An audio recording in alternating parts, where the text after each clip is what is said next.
रोहा शहरातील दमखाडी नाक्यावर गुरुवारी रात्री एक मोठी दुर्घटना घडलीय।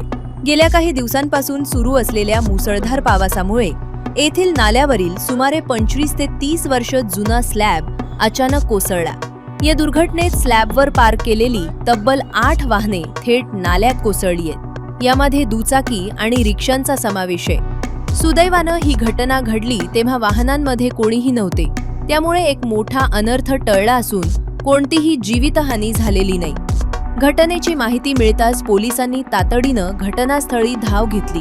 खबरदारीचा उपाय म्हणून पोलिसांनी या परिसरातील वाहतूक पूर्णपणे बंद केली असून ती पर्यायी मार्गानं वळवली आहे। या अचानक घडलेल्या दुर्घटनेमुळे परिसरात काही काळ प्रचंड गोंधळाचे वातावरण निर्माण झाले होते आणि नागरिकांनी मोठी गर्दी केली होती। दरम्यान रोहा नगर परिषदेच्या नगराध्यक्षा वनश्री शेंडगे यांनी तातडीनं घटनास्थळाला भेट देऊन परिस्थितीची पाहणी केली आहे। त्यांनी संबंधित अधिकाऱ्यांना युद्ध पातळीवर स्लॅब दुरुस्तीचे आदेश दिले आहेत। तसेच या दुर्घटनेमुळे ज्या इमारतींचा पाणी पुरवठा खंडित झालाय त्यांना तात्पुरत्या स्वरूपात पाणी उपलब्ध करून देण्याच्या सूचनाही त्यांनी दिल्या आहेत।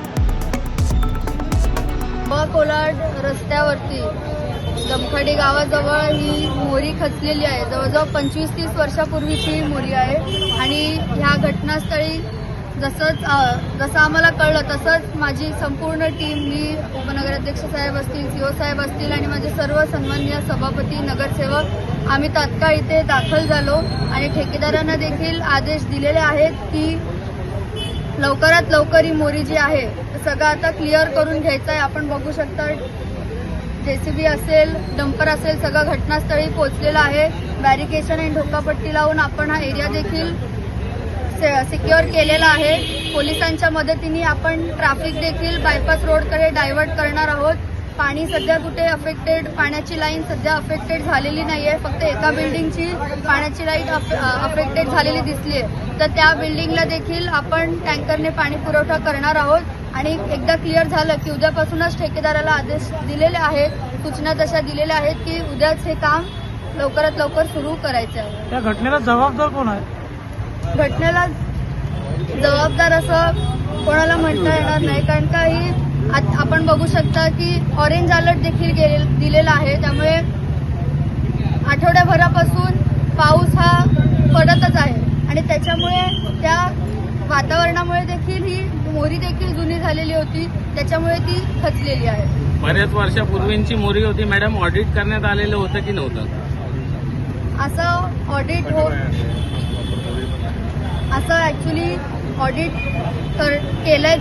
केलेलं नव्हतं आणि असं ऑडिट आपण करणार नाही। व्हिज्युअली जे काही दिसत होतं त्याच्यावरून एवढी खचेल अशा प्रकारचा अंदाज देखील आला नव्हता, पण आता झालंय। सुदैवाने कुठली जीवितहानी देखील झालेली नाहीये, त्यामुळे लवकरात लवकर काम करण्याचे आदेश नगरपालिकेने दिलेले आहेत। नालेसफाई करण्यात आली त्यावेळेला हे लक्षात आलं नाही का?